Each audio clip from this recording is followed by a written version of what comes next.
Stage पे Congress party के वरिष्ठ नेता, हमारे प्यारे कार्यकर्ता, भाइयों और बहनों,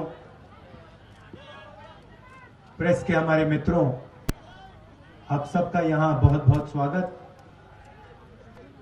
आज आप सब हमारे साथ पूरा दिन चले हैं।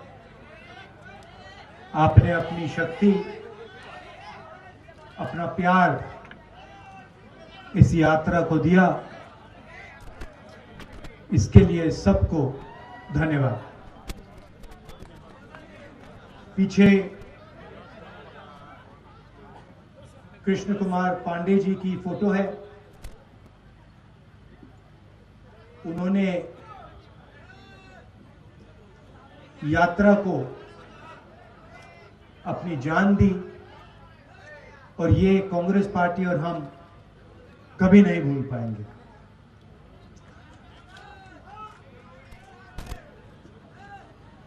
हमने सोचा था कि हमारे जो यात्री हैं सब के सब अंत तक पहुंचेंगे, मगर दुख की बात है कि हमारे एक प्यारे साथी हमारे साथ श्रीनगर तक नहीं पहुंच पाए। मगर जो उनकी सोच है वो हमारे साथ चलेगी और वो श्रीनगर तक पहुंचेगी। आपको याद होगा कुछ साल पहले इसी दिन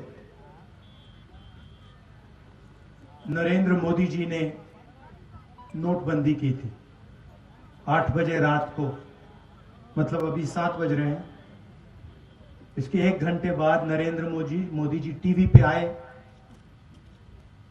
और उन्होंने कहा कि मैं 500 रुपए और 1000 रुपए के नोट को रद्द करने जा रहा हूं और काले धन के खिलाफ मैं लड़ाई लड़ रहा हूं। सच्चाई ये थी कि नोटबंदी काले धन को मिटाने के लिए नहीं की गई। नोटबंदी जो हमारे छोटे व्यापारी हैं, स्मॉल और मीडियम बिजनेस चलाने वाले लोग हैं, जो हमारे किसान हैं, उन पर आक्रमण था और उसका नतीजा आज तक हिंदुस्तान के हर गरीब को दिख रहा है। नोटबंदी के बाद उन्होंने गलत जीएसटी लागू की और इन 2 पॉलिसीज में जो हिंदुस्तान की रीढ़ की हड्डी है, जो इस देश को रोजगार दिलवाती है, किसान, छोटे बिजनेस वाले, छोटे दुकानदार, इन सब को नष्ट कर दिया, खत्म कर दिया। यहां आने से पहले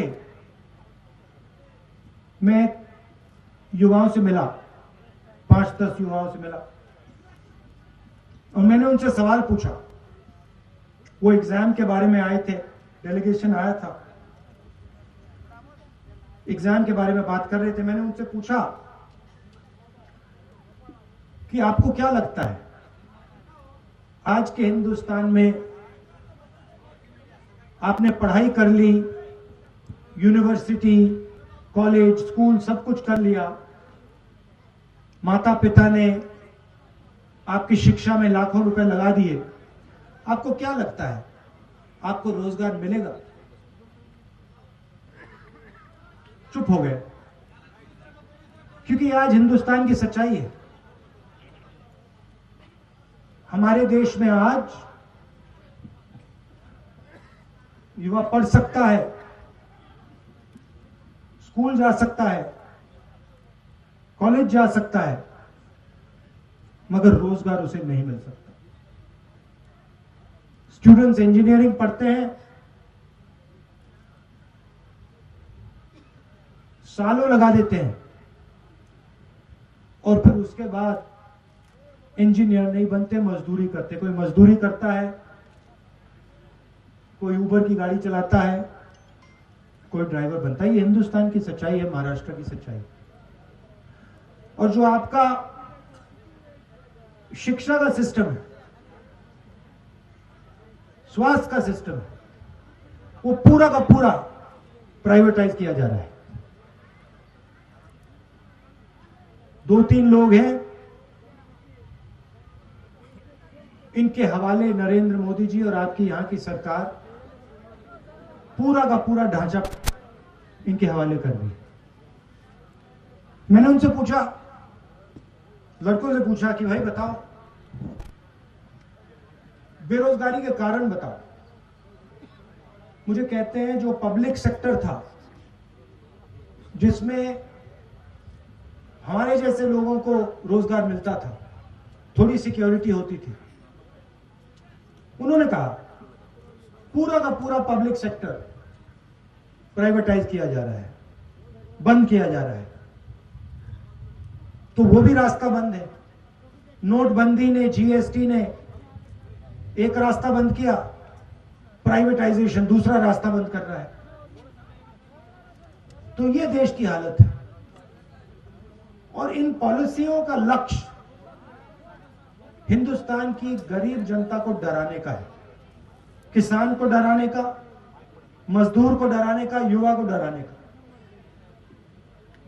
और बीजेपी और आरएसएस डर को फिर नफरत में बदल देते हैं। डर के बिना नफरत हो ही नहीं सकती। अगर डर नहीं है तो नफरत नहीं हो सकती। अगर डर है तो उसको नफरत में बहुत आसानी से बदला जा सकता है। यह हिंदुस्तान में हो रहा है और इससे देश का कोई फायदा नहीं होने वाला। बेरोजगारी से, महंगाई से देश का कोई फायदा नहीं होगा। नफरत से देश का कोई फायदा नहीं होने वाला। और यह इस देश का इतिहास ही नहीं है। यह भाईचारे का देश है, एकता का देश है, इज्जत का देश है। इसीलिए हमने भारत जोड़ो यात्रा शुरू की। 3600 किलोमीटर की यात्रा है। तमिलनाडु में, कन्याकुमारी में शुरू किया। 60 दिन हो गए हैं। मैं आपको बता रहा हूं, ऐसा लग रहा है कि आज सुबह हमने शुरुआत की। अजीब सी बात है।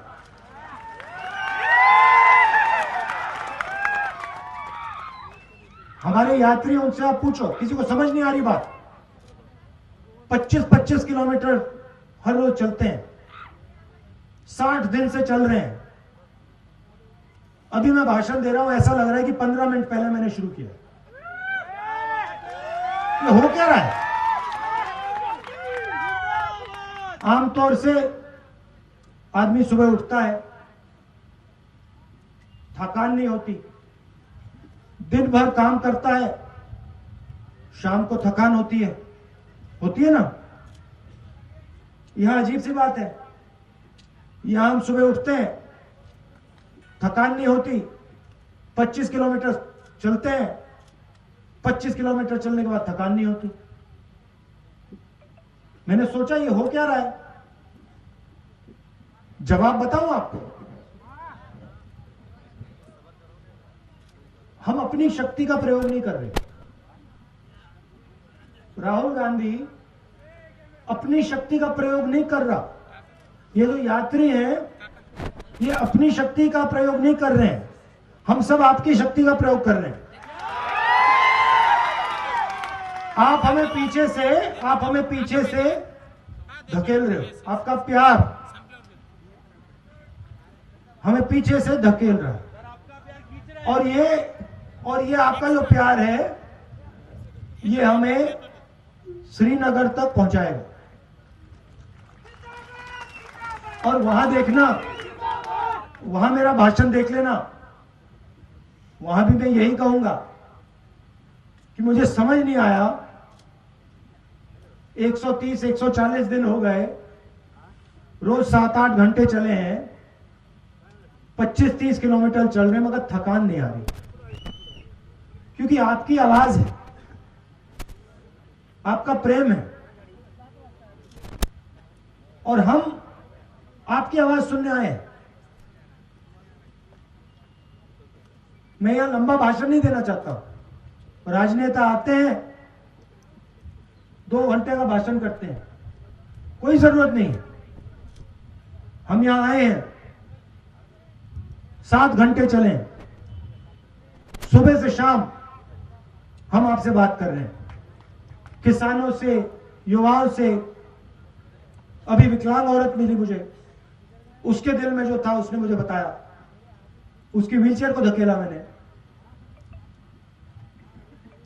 हम आपकी बात सुनने आए हैं क्योंकि हम जानते हैं आप सब कुछ समझते हो। खेती के बारे में सीखना हो, किसी ब्यूरोक्रेट की जरूरत नहीं होती है। खेती के बारे में सीखना हो तो किसान के साथ बैठ जाओ, 15 मिनट में वो आपको समझा देगा जो समझना है। वो क्या कह रहा है? कह रहा है कि हमारा कर्जा माफ नहीं होता। हिंदुस्तान के अरबपतियों का कर्जा 2 मिनट में माफ हो जाता है, हमारा नहीं होता। हमने क्या गलती की? हमने कौन सी गलती कर दी? वो बता रहा है। कहता हमें एमएसपी नहीं मिलती।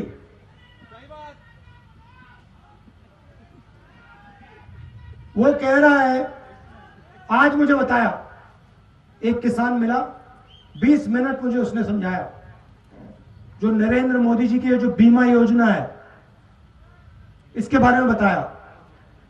कहता है कि हम पैसा डालते हैं, सरकार पैसा डालती है, और सीधा का सीधा पैसा हिंदुस्तान के 2-3 सबसे बड़े अरबपतियों के जेब में जाता है। हमारा खेत बर्बाद होता है, आंधी आती है, तूफान आता है, हमारा खेत बर्बाद हो जाता है, तो ना हमें इंश्योरेंस कंपनी का फोन नंबर मिलता है, ना ऑफिस मिलता है, ना पैसा मिलता है। तो अगर किसानों से बात की 15 मिनट में, 20 मिनट में, वो समझा देंगे क्या हो रहा है। छोटे दुकानदार से बात करो, वो बता देगा नरेंद्र मोदी जी ने काले धन के खिलाफ लड़ाई लड़ी या छोटे बिजनेस वालों की हत्या कर दी, खत्म कर दिया, वो बता देगा 2 मिनट में। युवाओं से पूछो, कहेगा, युवा कहेगा कि भैया मुझे रोजगार नहीं मिल सकता, कुछ भी हो जाए, मैं जानता हूं मैं इंजीनियर नहीं बन सकता। यह देश की सच्चाई है और इसको बदलना है।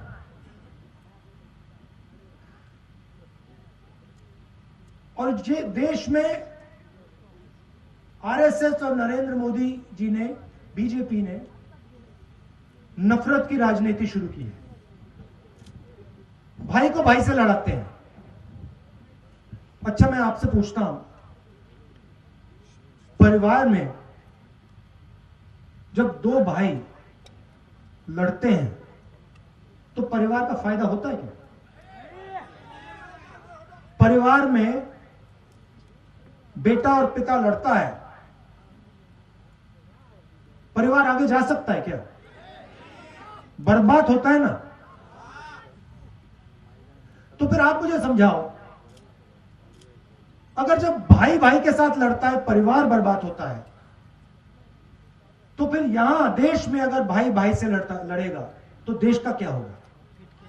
बर्बाद होगा। तो ये लोग अपने आप को देशभक्त कहते हैं।